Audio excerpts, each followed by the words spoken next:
यह कैसा सबक, ये जो कहानी है हर एक बच्चे के साथ अधिकांशतः यह होते रहता है।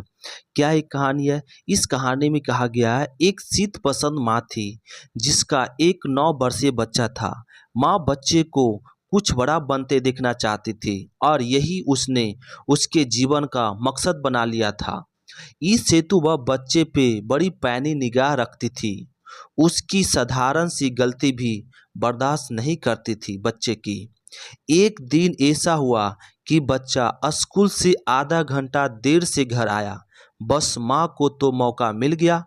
उसने बच्चे के आते ही ना सिर्फ उसे डांटा बल्कि 4 चांटे लगाते हुए बड़ी कड़क भाषा में माँ बच्चे से कहा, इससे सबक लो, चाहे जो हो जाए स्कूल से समय पर ही घर लौट आने का।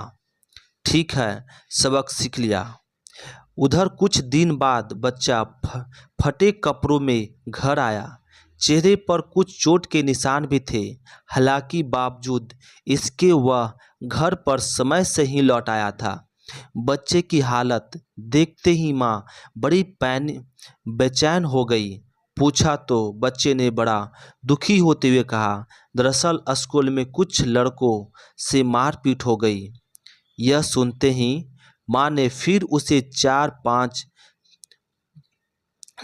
जड़ दिए और बोली, इससे सबक लो, स्कूल में पढ़ने जाते हो, मारपीट करने नहीं। बच्चे का क्या था, वह तो मार पड़ते ही सबक सीख गया। उसकी वैसे भी एक विशेषता थी बच्चे की, जिस बात के लिए एक बार मार पड़ती फिर वही गलती वह दोबारा कभी नहीं दोहराता था। लेकिन इधर कुछ दिन बाद उसके त्रैमासिक रिजल्ट आया और जिसमें वह 2 सब्जेक्ट में फेल हो गया था बच्चा। फिर क्या था, उसने जैसे ही मार्कशीट माँ के हाथ में रखी कि 4 चांटे के साथ एक और सबक भी मिल गया। माँ ने बड़ी कड़क भाषा में कहा, इस तरह क्लास में ही पीछे रह जाओगे तो जीवन में अव्वल कैसे आओगे। ध्यान रहे, हमेशा आगे रहो। ठीक है माँ। भाई, बच्चा यह सबक भी सीख गया। वह जी जान से पढ़ने में लग गया।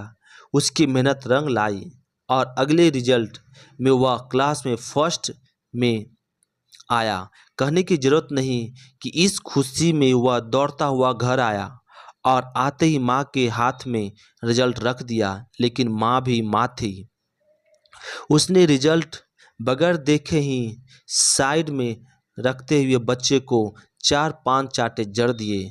बच्चा हैरान रह गया, रोने भी लगा। विरोध जताते हुए भी बच्चा बोला, क्या माँ, कहीं तेरा दिमाग तो खराब नहीं हो गया है? मैं फर्स्ट आया हूँ, इनाम का हकदार हूँ, और इसके बाद तुमने मुझे मारा। यह सुनते ही माँ बड़े नाटकीय अंदाज में बोली, मेरे लाडले, इससे सबक लो कि दुनिया में न्याय कहीं नहीं है। तो इस कहानी का सार क्या हुआ?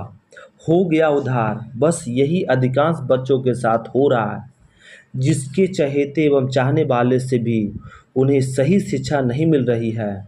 अब पूरी प्रकृति न्याय पेटी टिकी है और बच्चे की अप्राकृतिक शिक्षा दी जा रही है। फिर बच्चा कुछ बने भी तो कैसे?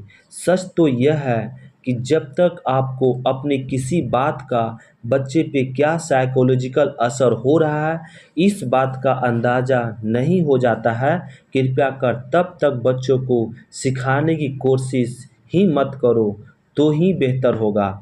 मेरी बात मानो, कुदरत ने उसे भेजा है और कुदरत ही उसे ज़्यादा बेहतर तरीके से सिखा और बढ़ा सकते हैं।